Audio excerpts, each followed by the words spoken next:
సంవత్సరాల పిల్లోడిని కృష్ణలంక నాగరాజు గారు నా ఇంటికి ఇద్దరు కానిస్టేబుల్ని పంపించి నన్ను రమ్మన్నారు సార్ గారు అని చెప్పి తీసుకొచ్చాడు. సీఏ గారు రమ్మన్నారని చెప్పి నన్ను అక్కడి నుంచి తీసుకొచ్చాడు. అక్కడి నుంచి తీసుకొచ్చి నా చేతిలో ఫోన్, నేను వస్తాను, నా చేతిలో ఫోన్ లాగేసుకొని నన్ను తీసుకొని వెళ్ళిపోయి 12:30 1 గంట దాకా నన్ను అక్కడ పెట్టి సార్ పిలుస్తున్నారని చెప్పారు. లోపలికి వెళ్తే నీ కొడుకు ఎక్కడా అని అడిగాడు. నా కొడుకు ఎక్కడ ఉండట్లేదయ్యా, వేరే చోటకి వెళ్ళిపోయాడు, ఏదో కష్టపడి బతుకుతున్నాడని నేను చెప్పా. నీ కొడుకుని నేను చంపేస్తా, నువ్వు దండ రెడీ చేసుకో, వెళ్ళిపో బయటికి అని చెప్పి నోటికొచ్చినట్టు మాట్లాడి నన్ను బయట కూర్చోబెట్టి నేను వెళ్ళిపోయి బయట కూర్చున్నా. తిడుతున్నాడని చెప్పి కూర్చుంటే కాసేపు ఆగిన తర్వాత 1:30 2 అయ్యింది అయ్యా. నేను వెళ్ళిపోయి కింద వెళ్ళమ్మా భోజనం చేసిరా నీరసంగా ఉన్నామని పక్కన వాళ్ళు అన్నారు. అంటే నేను కిందకి వెళ్ళిపోయి కూడా నాకెవరో పైనుంచి పిల్లల కేకలు వినపడుతున్నాయి కొడుతున్నట్టు. నేను ఇక గుమ్మలోకి ఎక్కడిదాకా రోడ్డు మీదకి కూడా రాలా. నేను ఇంకా ఆ గేటు దాటి బయటకు వచ్చాను. నాకు కేకలు వినిపించేటప్పుడు అమ్మో నా పిల్లోడు ఇక్కడే ఉన్నాడని చెప్పి నేను వెనక్కి వచ్చాను. పెద్ద కేకలు. నన్ను చూడండి అయ్యా, మా అబ్బాయి ఇక్కడే ఉన్నాడయ్యా, నన్ను ఎందుకు ఇన్ని రోజుల నుంచి తిప్పుతున్నారు, నా కొడుకుని తీసుకొచ్చేసి నన్ను ఇలా చేసి వాడి గోల్డ్ పీకేసి ఇష్టం వచ్చినట్టు ఆంబోతులాగా కొట్టి, చాలామంది ఉన్నారయ్యా, దాంట్లో 5-6 ఉన్నారు.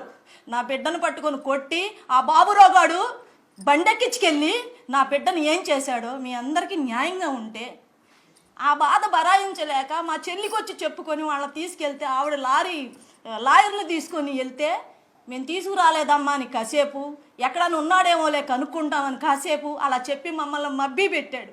ఎన్ని రోజులు మబ్బీ పెట్టాడో. అలా నేను వాళ్ళు వెళ్ళిపోయి పాపం సరే తర్వాత మాట్లాడదాంలే మనం అని చెప్పేసి నన్ను లాయర్ గారి దగ్గర తీసుకెళ్ళిన తర్వాత వాళ్ళు అట్ట మాట్లాడుతూనే ఉన్నారు. నేను మళ్ళీ వచ్చి అయ్యా ఫోన్ అన్న ఇవ్వండి అయ్యా, నా కొడుకు ఎక్కడ ఉండాలి, నేను ఫోన్ చేసుకుంటానంటే ఒక్కళ్ళు కూడా సహకరించలేదయ్యా. నా పిల్లోడిని కొట్టి కింద పడేశారయ్యా బాత్రూమ్ దగ్గర తీసుకొచ్చి. ఈ పిల్లోడు మా పిల్లోడేనా అంటే, మీ పిల్లోడు కాదు, వెళ్ళిపో, నువ్వు వెళ్ళిపో ముందు ఇక్కడి నుంచి, దాన్ని పంపించేయండి రా బయటకని అడిగాడయ్యా. ఎన్ని మాటలు మాట్లాడు అంటే అన్నాడులే, నా బిడ్డ నాకు కావాలనుకుని నేను నుంచున్నా అక్కడ. నన్ను ఎంత చేశాడంటే, నేను ఎందుకోసం బాధపడుతున్నానంటే నా కొడుకుని ఇంకెక్కడి నుంచి అన్నా తీసుకొస్తారేమోనని నేను చూసుకుందామని బాధపడుతున్నా. కానీ ఇంత అన్యాయం చేసిన వాడికి మీరు ఎంత మద్దతు చేస్తున్నారంటే నిజంగా కూడా ఆ పార్టీ కేసు కట్టి ఈ పార్టీ కేసు కట్టి అందరూ వస్తున్నారు మాకు. నా బాధ చూసి నా కొడుకు ఇలా జరిగిందని ప్రతి ఒక్కళ్ళు వస్తున్నారు. అందరి మీద నెడతామా మనము? ఎంతమందిని కొంటాడయ్యా డబ్బులు పెట్టి, ఎంతమందిని కొంటాడు, ఈడట్ట ఈడిట్ట అని వేస్తున్నాడు. ఇప్పుడు వరకు నువ్వు ఎన్ని చేసావు ఎవరికి తెలియదా? బయటికి రావట్లేదా? నువ్వు డబ్బులు పెట్టి కొనుక్కొని జరిపించుకుంటున్నావు. నువ్వు పోలీస్ ఆఫీసర్ అని నేను ఇష్టవంతుడు చేస్తావేంటి?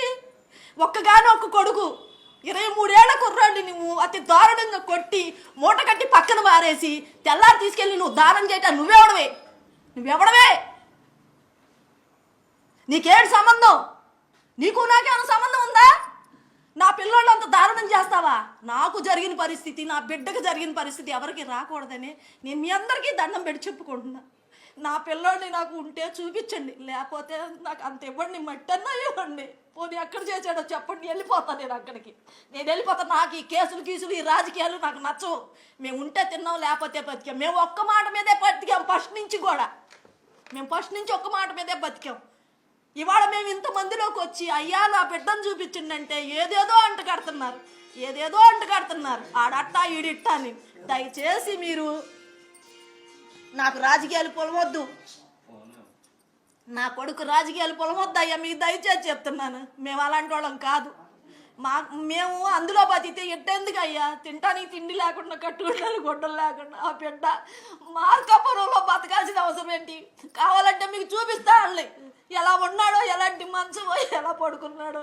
చచ్చిపోయినాడు కూడా మీద కూడా నిందలేసి మీరు ఇలా చేస్తున్నారంటే మీకు ఏమాత్రం ధర్మం ఉన్న అందరికీ కూడా చెప్తున్నా, ప్రజలందరికీ చెప్తున్నా, నా కొడుకు న్యాయం చేయండి. నా కొడుకు అలాంటి వాడు కాదు. చిన్నప్పుడు గొడవలు ఆడుకున్న ఎవడో ఉండడు.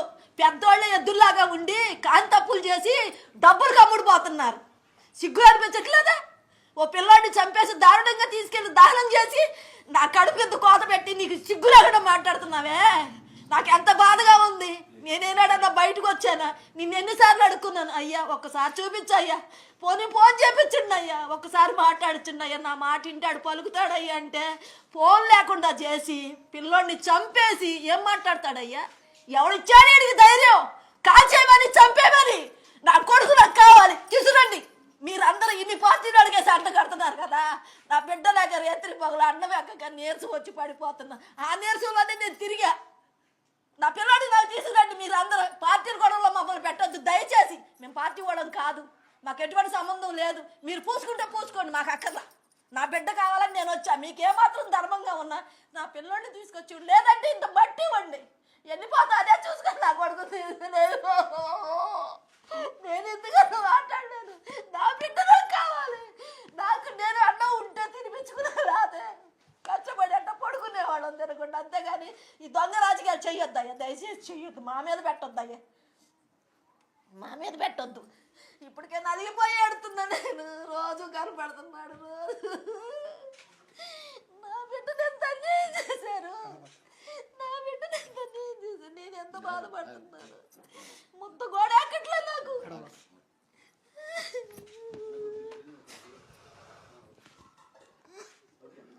ఈ రాష్ట్ర ప్రజలందరికీ, ఈ రాష్ట్రంలో ఉన్న అన్ని పార్టీలకి, ఈ రాష్ట్రంలో ఉన్న చంద్రబాబు నాయుడు గారికి, హోమ్ మినిస్టర్ అనిత గారికి, మన పవన్ కళ్యాణ్ గారికి, నారా లోకేష్ గారికి, మేము పనిచేసింది జనసేనకి, మేము పనిచేసింది లోకేష్ గారికి.